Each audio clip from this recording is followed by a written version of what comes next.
They don't need to chain you when they can shape you. They don't need to silence you when they can teach you what's safe to say. The most effective control doesn't feel like control. It feels like choice. Because when obedience is rebranded as responsibility and submission is renamed survival, you don't realize you're serving something that doesn't serve you back.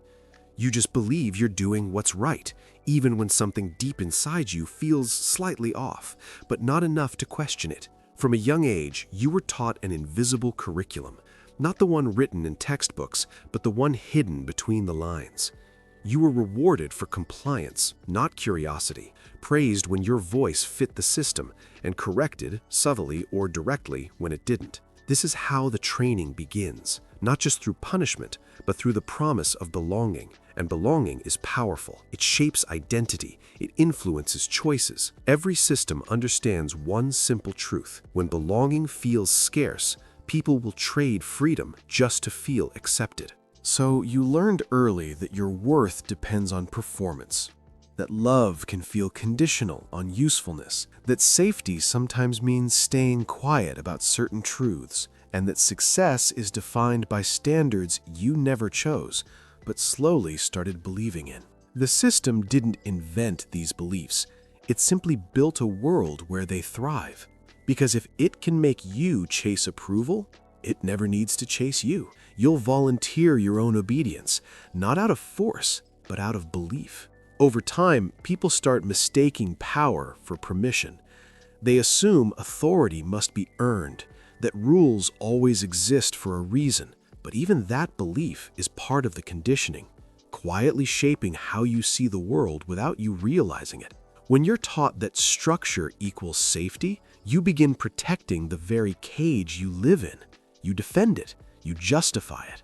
You call anyone who questions it reckless, ungrateful, or naive, just to keep the illusion intact and avoid facing uncomfortable truths.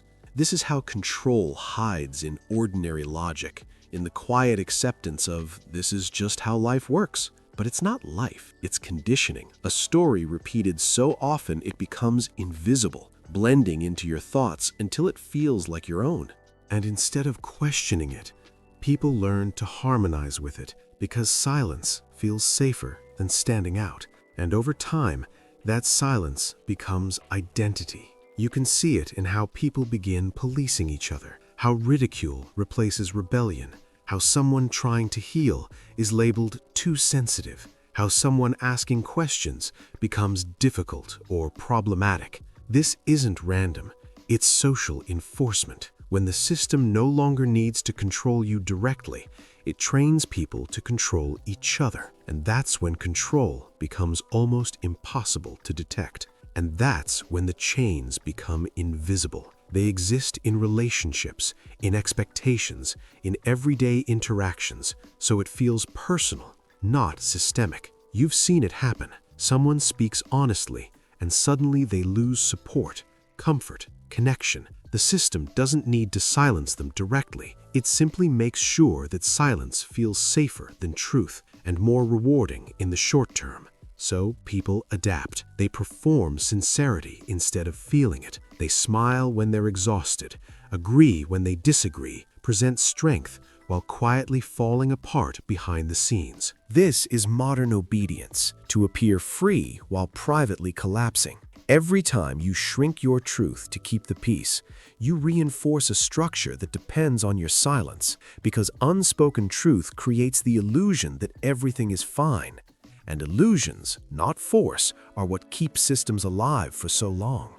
But here's the paradox.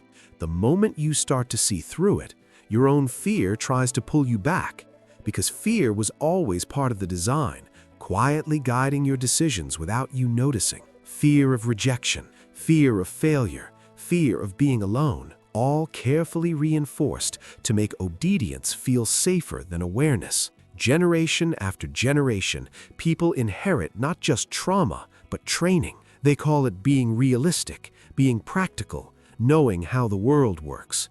But often, it's just survival through compliance, disguised as wisdom. They confuse adaptation with wisdom, endurance with alignment, and in that confusion, the system continues without resistance, without being questioned. Because control doesn't need to be forceful, it just needs people tired enough to stop questioning. And over time, that's exactly what happens. Exhaustion replaces reflection. Numbness gets mistaken for peace. Avoidance feels like maturity, even when it's actually fear. You can see it in people's eyes. That quiet dullness where curiosity once lived, where energy once existed. The system never says don't rebel.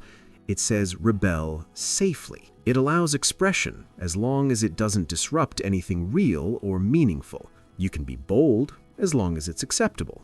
You can be different as long as it's profitable. Because the modern form of control isn't censorship, it's distraction.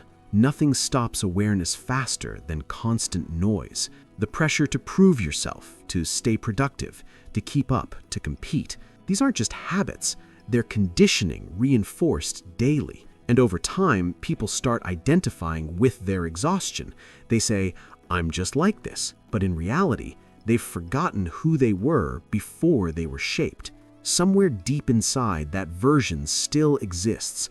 The one who created freely, rested without guilt, spoke without filtering every word. But that version was labeled inefficient, unrealistic, not enough. So slowly, you traded it for approval. And the hardest truth is this: you started confusing approval with love. When that happens, control becomes easy, because now acceptance can be used as leverage.